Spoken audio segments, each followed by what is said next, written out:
equivoco, ¿no? Entonces, vamos a compartir nuevamente la imagen, ¿no? Se observa ahí la presentación, jóvenes. A ver, confirmen, por favor. Sí se ve, doctor. Ya, perfecto. Bien, entonces el día de hoy vamos a ver en cuanto a la práctica el desarrollo de patologías de las vías respiratorias o patologías pulmonares. En ese sentido, esta primera imagen nosotros estamos presentando las características histológicas del pulmón, ¿no? Esto con motivo de recordar las características histológicas a nivel del pulmón a diferentes aumentos, ¿no? Recordemos que el pulmón, pues, parece como un enmayado, ¿no? Como un enmayado que está conformado por los alveolos y las paredes que están conformadas por los tabiques alveolares, ¿no? Y cuando se unen estos alveolos forman sacos alveolares, ¿no? Que es la unidad básica donde se va a llegar a producir el intercambio oxígeno-CO2. Y que tenemos pues también los bronquios, bronquiolos, ¿no? Los cuales van a tener un epitelio pseudoestratificado cilíndrico ciliado y dependiendo la zona de ubicación puede ir cambiando este, ¿no? Entonces, a mayor aumento ya vemos esta característica, por ejemplo, este bronquio, por ejemplo, este bronquiolo, ¿no? Y digo bronquiolo porque no vemos, por lo menos en esta imagen central, no vemos el cartílago hialino, que es propio del bronquio, ¿no? Entonces es un bronquiolo con un epitelio pseudoestratificado cilíndrico ciliado, ¿no? Entonces vemos llamado pseudoestratificado desde el punto de vista en que aparentemente existiera una estratificación, por eso se le denomina pseudoestratificado. Las células tienen características cilíndricas y vemos un revestimiento de cilios, ¿no? Por eso es su denominación incompleta, es el bronquiolo. Está revestido en la parte más externas de músculo liso, ¿no? Y al lado vemos pues los alveolos, ¿no? Aquí tenemos los alveolos, ¿no? Y en su interior de los alveolos, pues, entre los alveolos, perdón, tenemos el tabique alveolar o tabique interalveolar, en los cual tenemos tejido conectivo, tenemos pequeños vasos, ¿no? Que van a conformar estas estructuras.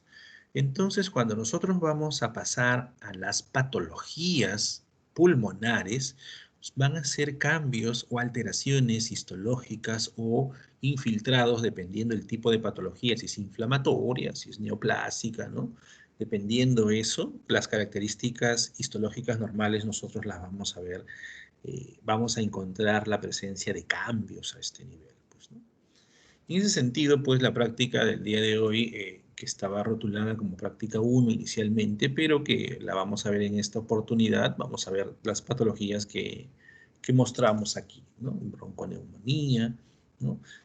Una patología de tipo infecciosa, focal, ¿no? La tuberculosis pulmonar, que es una de las patologías importantes de presentación bastante frecuente en nuestro medio. Fibrosis pulmonar, donde se evidencia un proceso inflamatorio crónico, donde vamos a ver la fibrosis como estructuras de reparación de este proceso inflamatorio crónico que va a lesionar, pues, definitivamente los tabiques alveolares. Las bronquiectasias, ¿no? Donde se produce una dilatación de los bronquios con infiltrado inflamatorio en el interior, el carcinoma pulmonar y los carcinomas metastásicos en pulmón. Entonces, todas estas patologías vamos nosotros a verlas como parte del desarrollo de la práctica del día de hoy, ¿no? Empezamos con la bronconeumonía, perdón, ¿no? Que es un proceso inflamatorio a consecuencia de un proceso infeccioso, pero que a diferencia de la neumonía, que es una consolidación de un lóbulo pulmonar, ¿no? O sea, que hay un proceso inflamatorio agudo, ¿no? Generalmente desencadenado por un proceso, por un agente, ¿no? Que forma una consolidación. La bronconeumonía, como su nombre lo dice, pues voy a encontrar un proceso inflamatorio, infeccioso, focalizado. ¿Qué significa? Que lo voy a ver por áreas, ¿no? Y lo voy a encontrar en el pulmón. Entonces, ¿cómo lo vamos a ver nosotros? ¿Sabe? Lo vemos de esta manera, ¿no? Este es un corte a nivel de pulmonar, ¿no? Y observamos estas áreas focales, ¿no? Donde nosotros vamos a encontrar que el infiltrado inflamatorio, ¿no?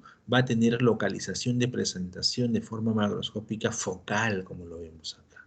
A diferencia cuando estamos frente a una neumonía, que es una consolidación, ¿no? Hay todo el compromiso del parénquima pulmonar, ¿no? En esta oportunidad la vemos de localización focal, ¿no? Cuando nosotros hacemos un corte histológico del parénquima pulmonar, esto es lo que nosotros observamos, ¿no?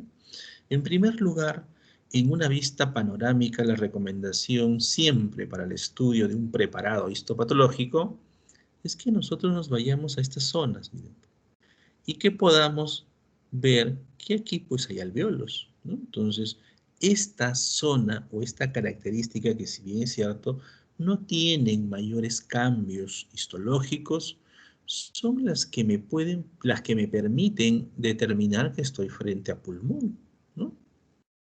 Ahí está. Estos son los alvéolos, tabiques alveolares, y me va a llamar la atención, ¿no? Estas estructuras, ¿no?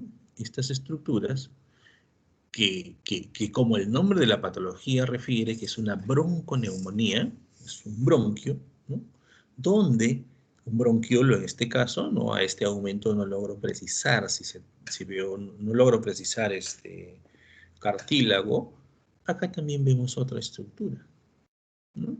Aquí está, o en esta otra zona, ¿no? A este aumento, que no es un aumento tan grande, pero ya logramos ver estas estructuras, ¿no? Que no son más que los bronquios, los bronquiolos en este caso, ¿no?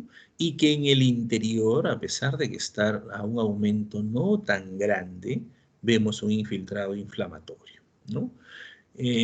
A este aumento pues es bastante difícil y complicado precisar, ¿no? Las características nucleares de este proceso inflamatorio para determinar si estamos frente a una inflamación aguda o a elementos citológicos de inflamación crónica, ¿no? Entonces, aquí estamos viendo el bronquiolo, ¿no?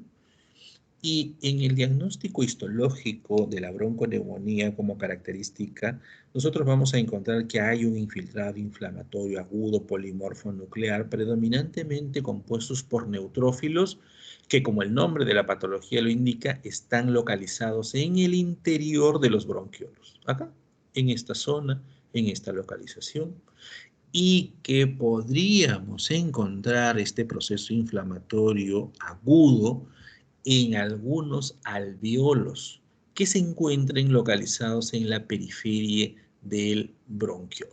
Entonces, ¿puede encontrar el proceso inflamatorio agudo en estos alvéolos? Sí, sí, sí es posible encontrarlas, ¿no? E incluso en esta zona, por ejemplo, a este aumento, nosotros podemos ver que estos alvéolos tienen una sustancia hialina, rosada en su interior. Significa que en esta zona pues hay un edema, ¿no? Un edema pulmonar, ahí está, es un edema. ¿Es justificado? Por supuesto que sí. Recordemos que para que llegue este infiltrado polimorfonuclear o este infiltrado inflamatorio agudo al interior de los bronquios, pues definitivamente tiene que acontecer pues una dilatación de los vasos, ¿no? Para que lleguen estos a través del torrente sanguíneo y todo el proceso, ¿no? Marginación, ¿no? Atraviesen la pared y por quimiotaxia estos vayan pues a la zona de localización, ¿no? Entonces acá no es errado encontrar pues estas zonas que revelan edema, ¿no? Estos son los alvéolos, ¿no? Y algunos vasos dilatados, ¿no? Estos son vasos sanguíneos dilatados, ¿no? Áreas de edema, el infiltrado inflamatorio agudo, el cual lo vamos a determinar las características citológicas cuando pasemos a mayor aumento, ¿no? Y aquí está, estamos en la misma imagen, en la misma presentación, pasando a un aumento un poco mayor, ¿no? Donde precisamos, acá está el alvéolo, ¿no? Con el infiltrado inflamatorio, igual en esta otra localización, los vasos sanguíneos dilatados de paredes gruesas, ¿no? Esta zona que está conformada por antracosis, que no es más que depósitos de carbón dentro de los histiocitos o macrófagos, ¿no? Que se ven con estas características y que van a estar ahí siempre, ¿no? Ahí están unas manchas oscuras, negras, características de aquellas personas que viven en las grandes ciudades, ¿no? Nosotros debemos tener en nuestros pulmones estas imágenes o esta antracosis localizada, ¿no?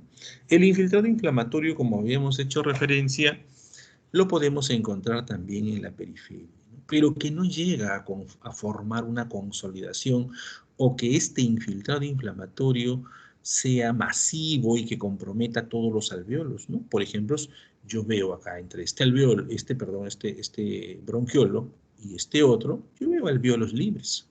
Este que tiene edema, ¿no? Pero con proceso inflamatorio agudo que no es abundante, ¿no? Eso no se ve en una neumonía.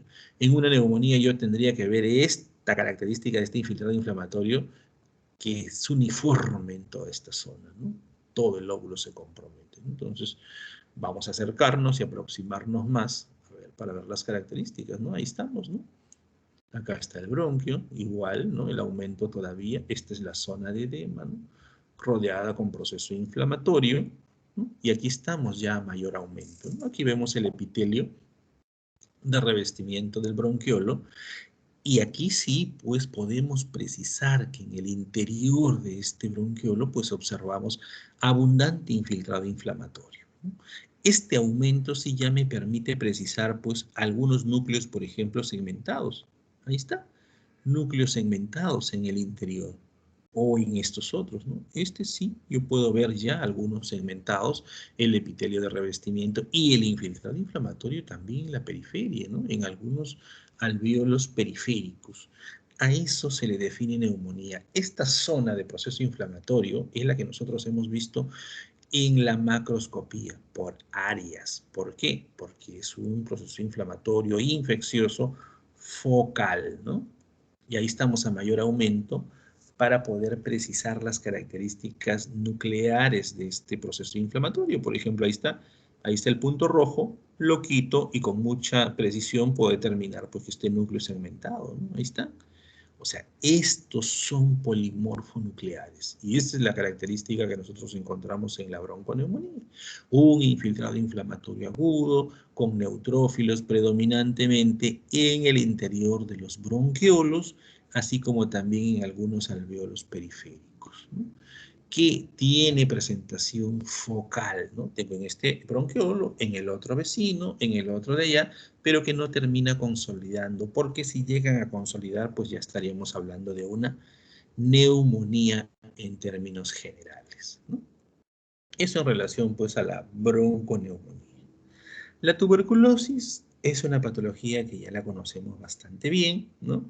Es una patología de nuestro medio, que a pesar del transcurso del tiempo no hemos podido erradicar, y decimos no hemos podido erradicar, y yo creo que desde el punto de vista es por la conducta de nosotros, ¿no? De todos nosotros en general, ¿no? Porque no podemos decir este grupo sí, este grupo no. La tuberculosis sigue existiendo en nuestro medio, y a pesar de todos los esfuerzos, no se ha podido erradicar, a pesar de que el diagnóstico, el tratamiento, el seguimiento es gratuito, ¿no? Es completamente gratuito, ¿no? No se ha podido erradicar y vemos todavía con bastante preocupación que por grupos poblacionales se va consiguiendo tuberculosis o bacilos con resistencia a fármacos de primera y segunda línea e incluso multidrogoresistentes. Desafortunadamente para nosotros somos una población de riesgo de esta patología, ¿no? Que a veces, desde cierto punto, a veces mal vista, pero el personal de salud, todos nosotros vamos de repente, algunos de nosotros vamos a hacer en algún momento de nuestro ejercicio profesional o de nuestra vida esta patología, ¿no? Porque estamos expuestos definitivamente a esta enfermedad. Que de repente, digo nosotros en términos generales, porque existen grupos poblacionales que no toman conciencia de enfermedad, ¿no? A pesar del tratamiento gratuito, dejan el tratamiento y que definitivamente van a ir creando resistencia y manifestando la enfermedad y transmitiéndosela a personas que puedan ser cercanas a ellos, ¿no? Este es un pulmón, por ejemplo, y donde nosotros observamos estas características, ¿no? Estas características, ¿no? Un color blanquecino, algunos dicen a queso, ¿no? Que hacen unas necrosis, unos granulomas a nivel pulmonar, ¿no? Entonces, histológicamente ya nosotros lo conocemos, pues, ¿qué forman esto? Forman granulomas, pero estos granulomas que se forman a nivel de la vía respiratoria, pues son granulomas gaseosos, con centros gaseosos, ¿no? Tenemos esta presentación en esta imagen, en este preparado histopatológico. Lo primero siempre que hay que observar llama la atención este granuloma, pero nosotros observamos la periferia y determinamos con bastante precisión que estamos frente a pulmón, ¿no? Entonces, esto me permite determinar, pues aquí tengo alveolos, tabiques alveolares, ¿no? Este es un pulmón, ¿no? Definitivamente. Antracosis a este nivel, y llama la atención pues todo esta imagen que no es más que un granuloma, ¿no? Entonces, ¿qué es lo que vemos acá? Y llama la atención esto, ¿no? Miren, ve, esta que está acá, que prácticamente va siendo una de las características que van sumando para hacer el diagnóstico de tuberculosis, ¿no? Este es un granuloma, esta es la necrosis, ¿no? Cuando hablamos de necrosis no estamos hablando nada más y nada menos que células muertas, ¿no? Que tienen una localización central, rodeadas de un proceso inflamatorio crónico de tipo granulomatoso, en el cual vamos a encontrar linfocitos, histiocitos, células gigantes multinucleadas como esta que está acá, o como esta que forma parte de esta, ¿no? Y definitivamente también en la periferia podemos encontrar cierto tejido fibroso, como se observa a este nivel. Y es lógico, porque cuando estamos nosotros frente a un proceso inflamatorio de tipo crónico, definitivamente esto con el tiempo pues va a dañar los elementos celulares y va a terminar reparándose como tejido fibroso. Entonces, a ver, vamos a aproximarnos. Esta es otra imagen, ¿no? Que nosotros estamos viendo ahí. Ahí nos aproximamos un poco más y vemos, pues, ¿no? Ya con mayor precisión, pues, que la célula gigante multinucleada tipo Langhans, la necrosis central, el infiltrado inflamatorio tipo granulomatoso, ¿no? En la periferia compuesto linfocitos, células epitelioides, macrófagos, y en esta parte miren cómo se observa con bastante claridad el tejido fibroso. Este es tejido fibroso, en otras palabras, tejido de reparación. Se va lesionando esta zona del pulmón y se repara pues con tejido fibroso y lo encontramos a la periferia, ¿no? Típico y característico. Nosotros en nuestros preparados histológicos encontramos esta imagen y decimos granuloma con centro gaseoso compatible con tuberculosis pulmonar, ¿no? Las características para el diagnóstico en referencia a la práctica pues son contundentes. Esta es la zona de la periferia. Esto sería la necrosis gaseosa, ¿no? Y este sería el infiltrado inflamatorio crónico granulomatoso con una célula gigante multinucleada, ¿no? Que aquí en el corte, pues, ha salido en un corte oblicuo, ¿no? Tenemos los linfocitos, ¿no? Tenemos las células epitelioides acá con citoplasma, ¿no? Recuerden que los linfocitos, o esta que está acá, ¿no? O histiocitos o células epitelioides, recuerden que esas células tienen citoplasma. Los linfocitos en realidad casi no, como este que está acá, tienen citoplasma, pero dentro de la evaluación a la microscopía pareciera en que no lo tuvieran, ¿no? El citoplasma es pequeño, es escaso, ¿no?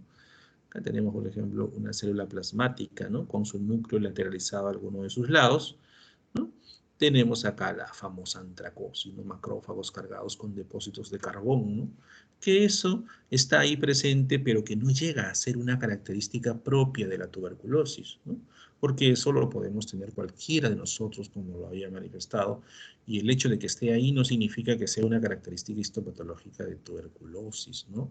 Y lo menciono porque con motivo de exámenes muchas veces nosotros ponemos y nos ponen, pues, mencione características histopatológicas de la tuberculosis. Nos ponen antracosis, nos ponen histiocitos cargados con depósitos de carbón, los cuales, si bien es cierto, están acá, se observan en el preparado histopatológico, pero no son una característica histopatológica que contribuya a hacer el diagnóstico de tuberculosis, ¿no? Entonces, siempre es bueno mencionarlo porque no se vaya a cometer ese mismo error, ¿no? Puedo poner todas las características y puedo poner que está asociado a eso, pero característica histopatológica contundente para hacer el diagnóstico no me la hace. A mayor aumento ya vemos esta zona granulomatosa. Miren, la célula gigante multinucleada tipo Langhans, ¿no? Es una célula gigante, y es gigante porque si yo la comparo con las que tenemos al lado, pues definitivamente el tamaño es más que gigante, ¿no? Multinucleada por los múltiples núcleos, los núcleos localizados en la periferia, ¿no? Con un citoplasma grande, pues, ¿no? Que esto en respuesta para tratar de erradicar, de fagocitar, de eliminar, pues, al famoso bacilo, ¿no? Esos bacilos que producen la enfermedad y que se transmiten a través de la tos, ¿no? Dicho sea de paso, cuando yo menciono que esta es una enfermedad propia nuestra, ¿no? El día de ayer, por ejemplo, una compañera de trabajo ha sido diagnosticada con tuberculosis, ¿no? Trabaja con nosotros en el laboratorio, eh, una simple tos y leve cansancio, se le hace la prueba para el COVID, negativo, ¿no? Se le hace una vaciloscopía ahí en el servicio, 3 cruces sobre 3 cruces, una placa radiográfica, lesión cavitaria en el lóbulo superior izquierdo, se le hace una tomografía, cavidad gigante, ¿no? Entonces ya pasa para, ya con ese diagnóstico, pues ya tiene que hacer su trámite para, pues en salud, en su tratamiento, su descanso médico y todo ello, ¿no? Pero el motivo de manifestar esto es que a nosotros, a cualquiera, puede atravesar con este tipo de patologías porque nosotros, como personal de salud, estamos expuestos a este agente, ¿no? Sobre todo cuando uno hace el internado o a las clases, ¿no? Yo, por ejemplo, he hecho mi internado ahí en el Hipólito Unanue. En este Hipólito Unanue teníamos un ambiente destinado, había, no sé si existirá hasta ahora, un ambiente donde habían pacientes con tuberculosis, y definitivamente el que entraba a tomarle las muestras o el examen o cualquier evaluación, definitivamente era el interno. Pues. El interno, todos entrábamos ahí, y pues ahí definitivamente era una zona donde podíamos contraer esta enfermedad. Y no solamente ahí, cualquier personal de salud puede contraer esta patología. Así que no sea extraño, tampoco hay que deprimirnos ni preocuparnos si en algún momento llegamos a atravesar por esta patología que tiene cura, ¿no? Otra de las patologías a ver el día de hoy es la fibrosis, ¿no? Recuerden que cuando nosotros vemos pulmón, ¿no? Y vemos fibrosis, ya en la necrosis, en la periferia de la necrosis gaseosas, observábamos pues un tejido fibroso que está compuesto por haces de fibras colágenas, como un mecanismo de reparación del proceso inflamatorio de tipo crónico, ¿no? Entonces, la fibrosis, hay múltiples agentes que pueden condicionar esta respuesta a nivel pulmonar y que definitivamente este tejido fibroso va a dificultar el intercambio CO2-oxígeno y la expansión del pulmón, ¿no? Entonces, nosotros vamos a encontrar un pulmón de esta manera, ¿no? Donde la fibrosis está casi en todo el pulmón, este pulmón pierde la elasticidad normal y que definitivamente va a tener dificultad para condicionar intercambio CO2-oxígeno. La fibrosis pulmonar, a pesar de no ser una neoplasia maligna, termina matando al paciente.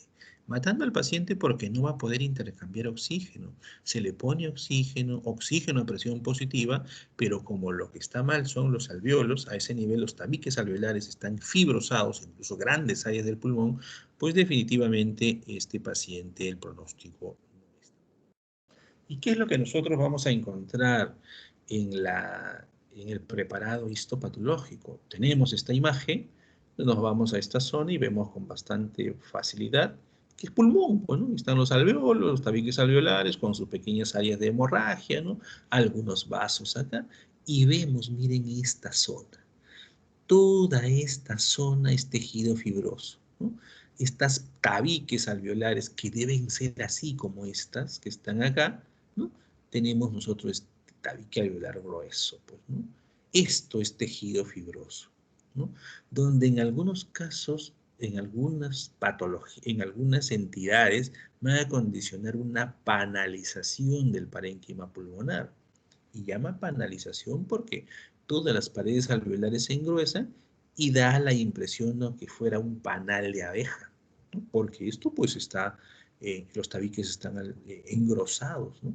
Y aquí todavía veo este engrosamiento de manera focal, ¿no? Aquí también ya se hace evidente, pero no tan intenso, pero podemos encontrar otras zonas donde son más abundantes. Asociado siempre, ¿a quién? A un proceso inflamatorio de tipo crónico.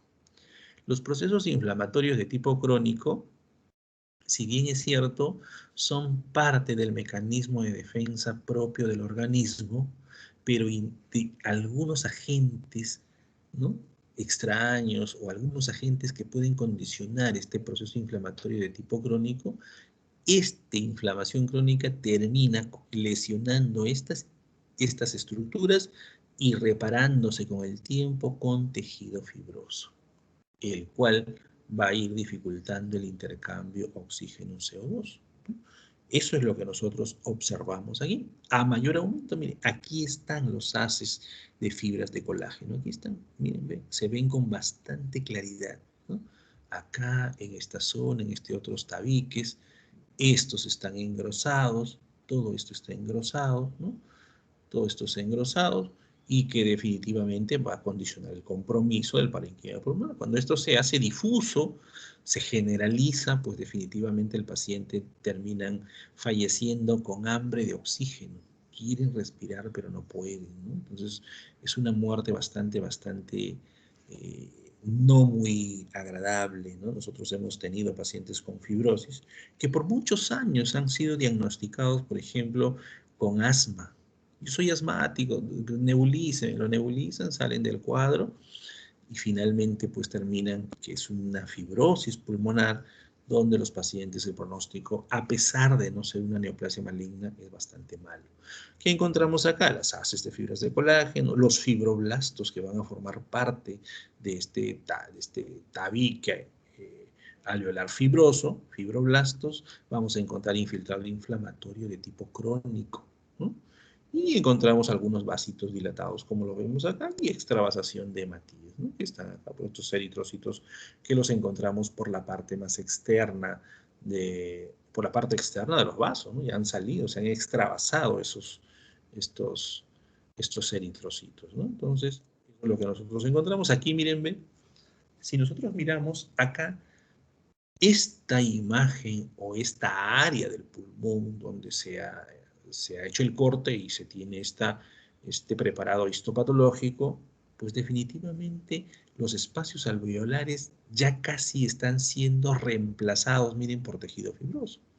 En esta zona, pues definitivamente el tejido fibroso ya está comprometiendo, tiene un compromiso bastante severo, donde hay áreas donde ya no hay alveolos, espacios alveolares o alveolos, ¿no?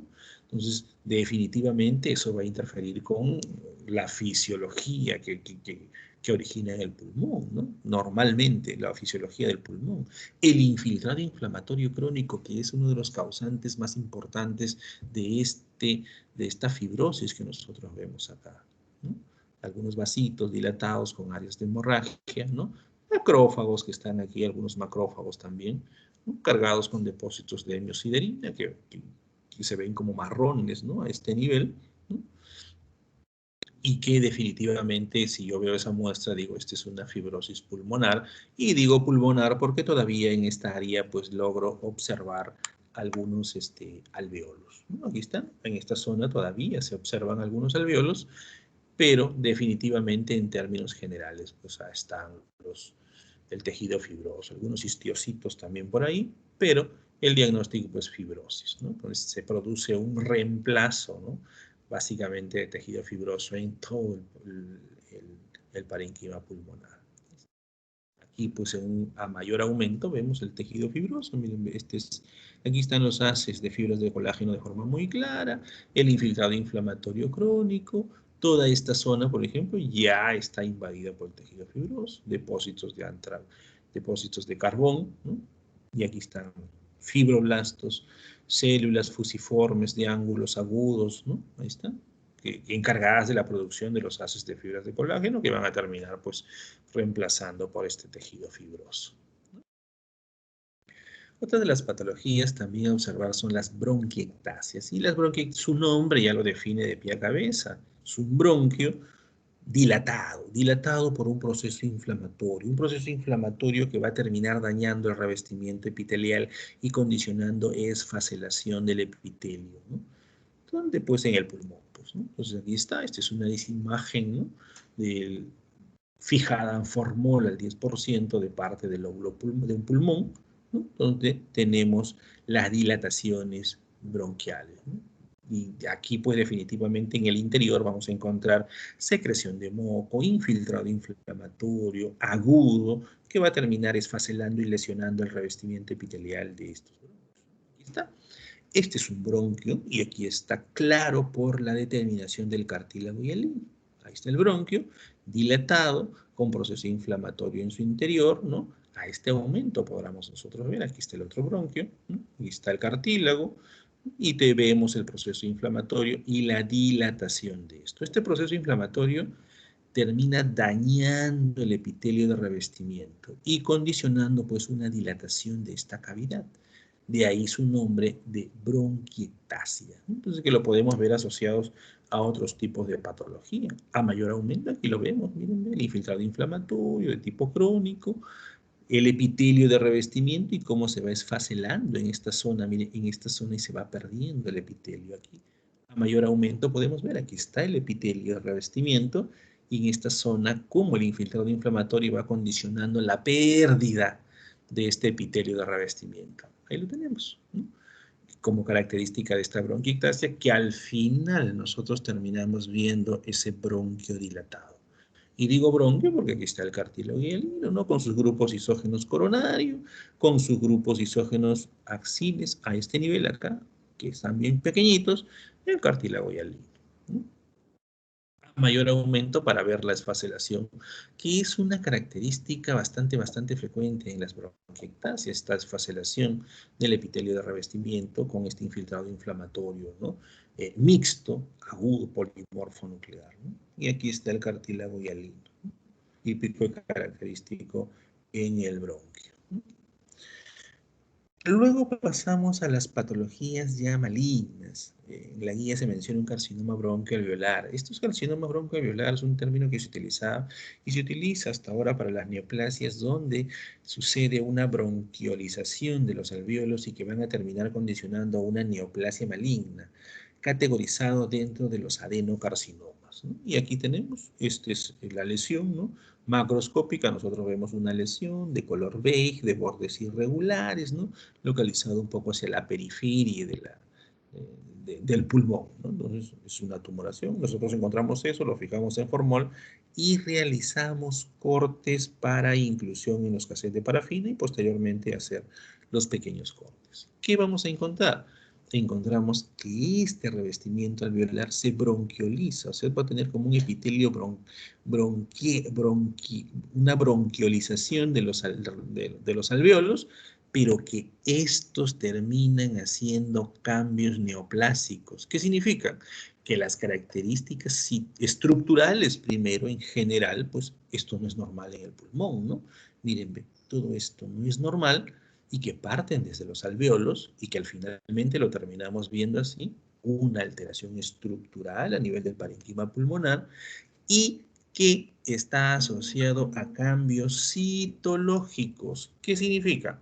Los cambios citológicos que yo voy a encontrar en esta muestra son los que yo encuentro en términos generales en las neoplasias malignas. Nucleolos aumentados de tamaño, hipercromáticos, mitosis atípicas, ¿no? Estratificación de estos, aumento del número de células, pleomorfismo celular, pleomorfismo nuclear, que van a formar parte de esta neoplasia maligna a nivel, pues, de las vías respiratorias, a nivel del pulmón, ¿no? A mayor aumento, aquí está, ¿no? Miren este núcleo gigante, ¿no? Ahí está, si lo relaciono con este otro, ¿no? Entonces, las características citológicas de malignidad están más que evidentes. Esto, cualquiera de nosotros que vea esta imagen en una muestra de pulmón, sin temor a equivocarnos, nos podemos decir que esto es malo, esto es malo, ¿no?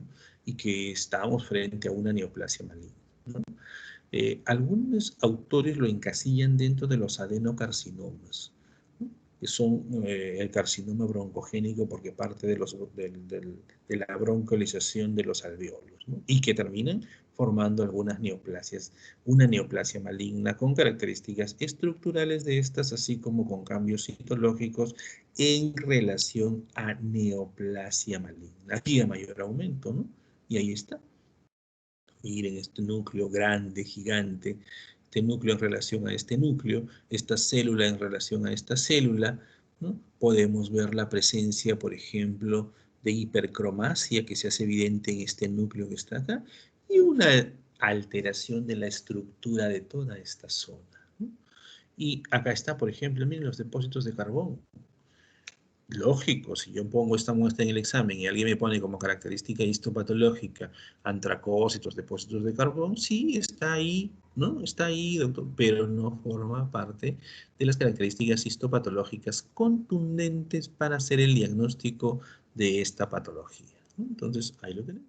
Ahí está a mayor aumento, donde se hace bastante evidente las características histológicas. Miren este macronucleolo, ¿no? Y esta cromatina tan intensa con estos núcleos bastante grandes, incrementados de tamaño, ¿no? Este es este macronucleolo ahí, ¿no? Ahí está, debajo justo del punto rojo, ahí está un nucleolo grande y gigante, ¿no?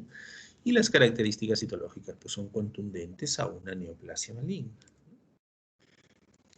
Otro de los tumores de presentación muy frecuente en el pulmón son los tumores metastásicos, ¿no? Entonces, en esta oportunidad nosotros nos vamos a enfocar en un tumor metastásico de origen primario de mama, ¿no? Entonces, ¿qué significa? Pues, la paciente tuvo una neoplasia maligna en la mama, probablemente el tumor más frecuente es el carcinoma ductal de mama, y que ha hecho metástasis al pulmón. ¿Qué es lo que yo voy a encontrar a nivel pulmonar?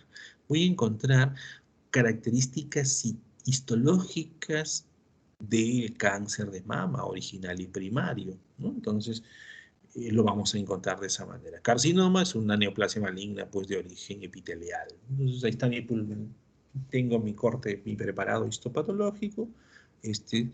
Primero que tengo que determinar es de dónde es, y esto es pulmón, ¿no? Están los alveolos, con una vascularización, vasos dilatados bastante, ¿no? Pero esto es pulmón, ¿no? Yo digo órgano, pulmón, ¿y qué me llama la atención? Me va a llamar la atención estas estructuras. Acá, esta otra de aquí, esta otra de aquí, esta que tenemos acá, ¿no? Estas de acá y estas de acá. Y por acá también, ¿no? Pero esto me llama la atención. Eso yo no debería encontrar en el pulmón. ¿Qué características tiene? ¿No? Yo veo así como una estructura.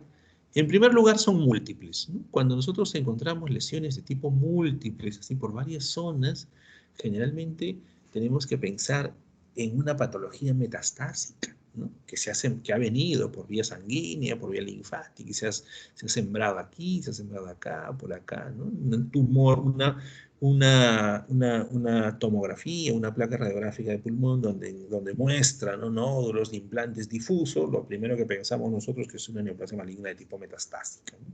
Ahí está.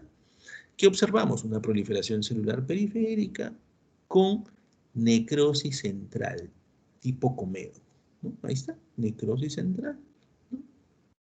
Esta, ya desde el título lo habíamos rotulado como una neoplasia maligna metastásica de origen primario mama. De origen primario mama, donde el tumor primario pues es un carcinoma ductal, ¿no? Ductal, o sea, de los ductos de la mama, que es la neoplasia maligna de presentación más frecuente en la mama con esta lesión de tipo Comedo, ¿no? Es una necrosis central ahí. Esta es la patología, ¿no? ¿Y cómo lo vamos a definir? Porque a este aumento bastante difícil, ¿no? Pero sí, elementos celulares en la periferia, necrosis central, ¿no? Múltiples, ¿no? Uno por aquí, otro por acá, otro por allá, otro por acá, y me hace pensar en eso, ¿no? Alguien podría decir, ¿y por qué, doctor, no es una tuberculosis, ¿no?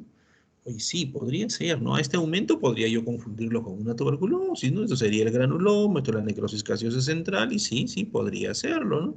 De repente, en ojos no muy bien entrenados, sí, pues, pero un granuloma así tan definido, donde casi no observo,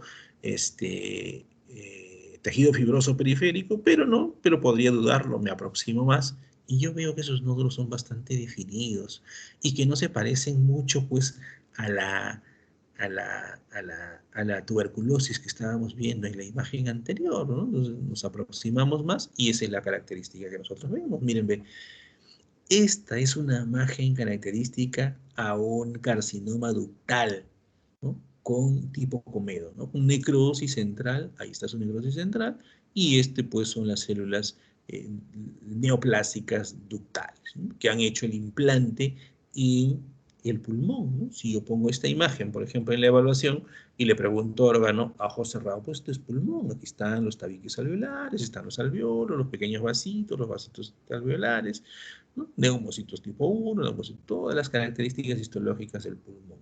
Y le llama la atención, pues, tenido de células, con esta proliferación celular, donde encuentra una necrosis central. Esta proliferación celular, los carcinomas ductales, ¿no? No tienen generalmente muchos cambios celulares, tienen cambios neoplásicos, pero que no son tan monstruosos como en otras neoplasias malignas. Pero este es un carcinoma metastásico de origen primario de mama, un carcinoma ductal, al parecer la primera posibilidad. ¿Alguna duda en ese sentido? Nosotros en el laboratorio procedemos a hacer nuestros marcadores de inmunohistoquímica que lo utilizamos de manera frecuente cuando tenemos neoplasias malignas de tipo metastásico para determinar origen primario del pulmón. Y origen primario, perdón, de la neoplasia maligna. A mayor aumento, aquí están, miren los elementos celulares, núcleos redondeados, citoplasmas amplios, ¿no? Con cambios citológicos, pero no muy contundentes a una neoplasia maligna. Así son las células que conforman el carcinoma ductal de la mama, ¿no?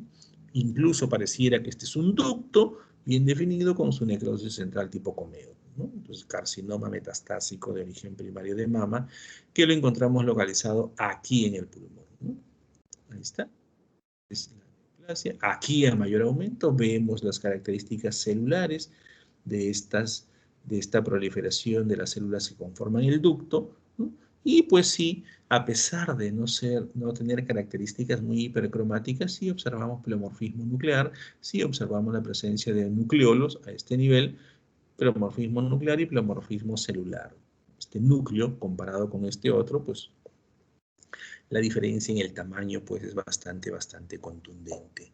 Una E-caderina como marcador de inmunohistoquímica me logra determinar que el origen es de células ductales de mama, ¿no? Y le podría ser los receptores de estrógeno, progesterona, que muchas veces están asociados a este tipo de tumores, pero la E-caderina ya me orienta más a determinar pues que es un carcinoma de mama. Entonces buscamos entre los antecedentes, vamos a la historia clínica y probablemente y encontramos pues, en la historia clínica estos antecedentes, pero la histología nos orienta a eso y con una ecaderina estaríamos corroborando que se trata de ese tipo de patología. Bueno, jóvenes, estas son las imágenes o las patologías en referencia pues a la práctica, sería la práctica número 4, ¿no? Recordemos que para esta primera unidad tenemos que realizar 5 prácticas. Tendríamos pendiente ya la última práctica que la estaríamos haciendo la siguiente semana, ¿no? No he visto si se ha colgado ya la práctica, el seminario número 2, que tenía que haberse colgado ayer, no lo he revisado, ya lo revisaré Doctor, en unos minutos. Sí, te doctor, escucho. doctor, buenas tardes, González, la Ah, delegada. sí, Doctor, sí, sí. disculpe, sí tuve un inconveniente en casa y me ausenté por los 21 minutos más o menos. Entré Ya, luego. Disculpen chicos, disculpen doctor. Doctor, sí, le comentaba justo de los seminarios. Ya se colgó el segundo seminario y la próxima semana ya culminaríamos con ellos. Y de esto creo que seguiría un examen. Tendría que sí, ya coordinar con pues. mis compañeros para que si en caso nos toma un examen, que creo que sea dentro de la semana para que así no se nos junte, ya que el 22 también tendríamos otro examen. Ya, Creo que sería lo mejor sí. para nosotros. Miren, Ujú. ¿sabes qué? Nos vamos a de una vez a distribuir, el lunes siguiente, sí o Sí, sí, yo hago la última práctica, ¿ya? Este lunes ya, que viene, 5:30, hacemos la última práctica y ahí conversen entre ustedes y fijamos la fecha cuando le tomo el pasito de los seminarios y fijamos la fecha de la evaluación práctica, así como también la fecha para que puedan colgar su cuaderno de dibujos en la plataforma. ¿Está bien?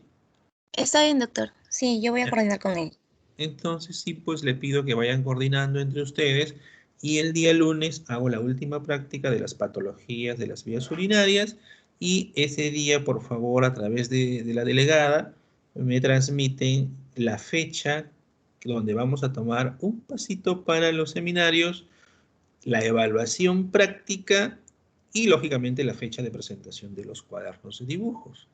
Pero todas estas fechas deben ser antes del 22 de febrero, antes de su examen práctico, de su examen teórico. ¿Está bien?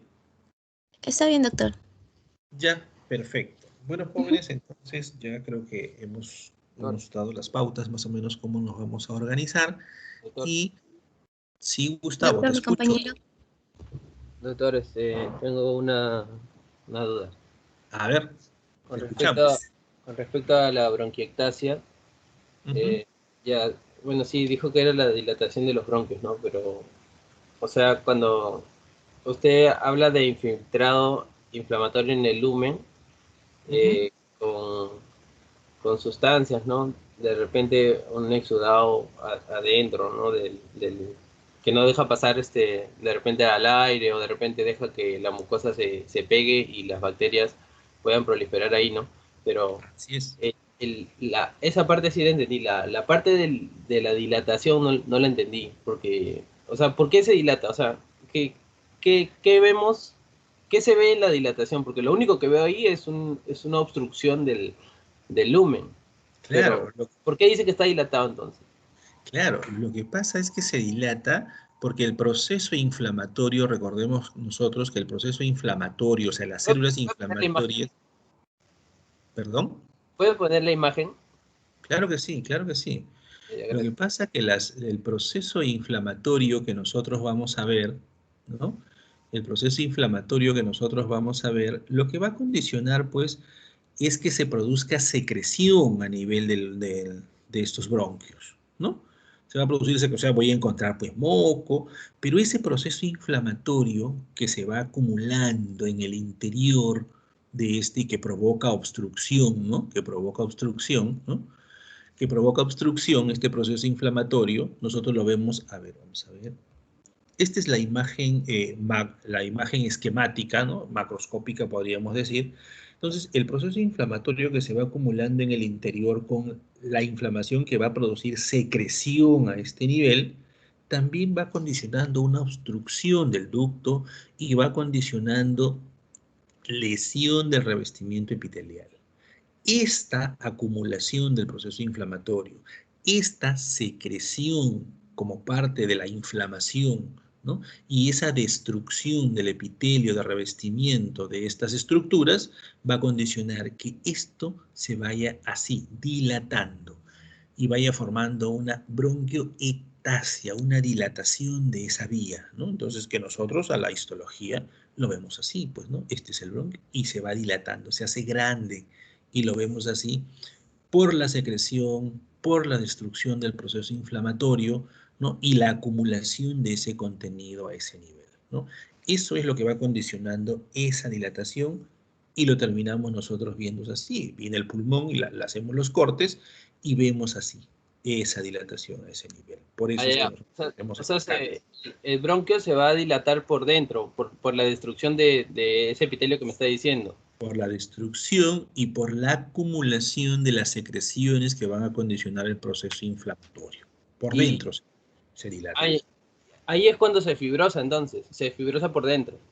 Y lógicamente, recuerden que si el paciente sale de ese cuadro y así no salga, ¿no? Entonces, como se condiciona este proceso inflamatorio, una destrucción de los elementos celulares periféricos en toda parte de nuestro cuerpo, ¿no? Y sin excepción del bronquio, nosotros, ¿qué es lo que vamos a hacer? El proceso inflamatorio destruye elementos celulares, los destruye, los lesiona. Y finalmente, el paciente pasa el cuadro y esa lesión se va a reparar y se va a reparar como tejido fibroso. Y podemos encontrar pues tejidos fibrosos a esa zona. Y en cualquier zona de localización donde hay una lesión a consecuencia del proceso inflamatorio. Por ejemplo, cuando vimos la fibrosis pulmonar, el proceso inflamatorio crónico a través de largo tiempo, de muchos años, lesiona y destruye el revestimiento epitelial, esa zona, y finalmente se repara, y se repara con tejido fibroso. Y no es raro encontrar tejido fibroso posterior a procesos inflamatorios, sobre todo de tipo crónico, son los que nos dejan más lesiones, ¿no?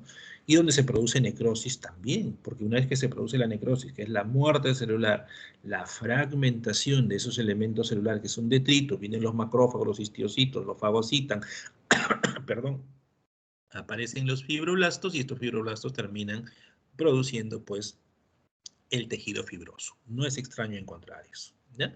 Espero que eso pueda más o menos aclarar. Doctor, una vez que, disculpe, una vez que el paciente sale del cuadro y ya está con los bronquios dilatados y fibrosados, o sea, ya se recuperó completamente, ¿cuáles son las consecuencias que traería? Supongo que las bacterias podrían proliferar o cuáles son las consecuencias que trae, ¿no? Porque el aire va a pasar bien. Claro, una vez que está dilatado, pues sí, el epitelio se ha lesionado, ¿no? Entonces produce este cambio de epitelio. Y recuerden ustedes que en este epitelio, ¿qué encontramos? Un epitelio pseudoestratificado cilíndrico ciliado.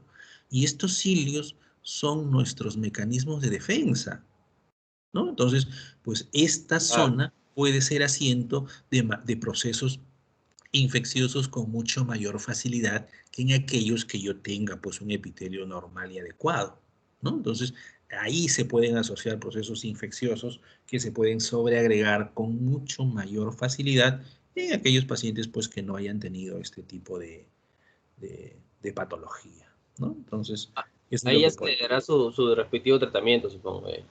Claro, también pues tiene que hacerse todas esas cosas que ya ustedes lo van a enfocar de repente, no de repente, con más detalle pues cuando lleven pues en áreas clínicas, esto y vean en medicina, no sé, medicina respiratoria, ¿no? Estas cosas, ya ahí sí se van a enfocar en todos, en esas características de manejo, clínica, tratamiento y todo ello, ¿no?